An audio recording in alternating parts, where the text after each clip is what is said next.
चलिए दोस्तों, power star Pawan Singh के एक और गाना धमाका आ गया है। इसी वीडियो में शुरू से लेकर अंत तक बना रहिए। हमेशा ऐसा वीडियो न्यू फॉर्मेशन जितना जल्दी लाने को मैं प्रयास करता हूं आप लोगों तक।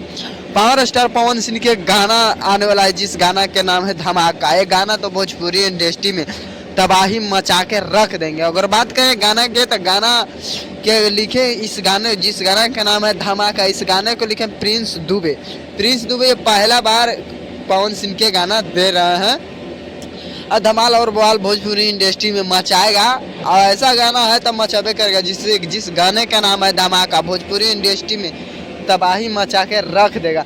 और बात करें कि पावर स्टार पवन सिंह के जो गाना है धमाका, इस गाना के कब आएगा, तो बात करें कि इस गाना के कल सुबह मतलब 2 तारीख के सुबह 7 बजे आ जाएगा। धमाल और बवाल भोजपुरी इंडस्ट्री में आप लोग मचाते रहिए। हम हमेशा ऐसा वीडियो न्यू फॉर्मेशन आप लोगों तक मैं पहुंचाने का प्रयास करता हूं।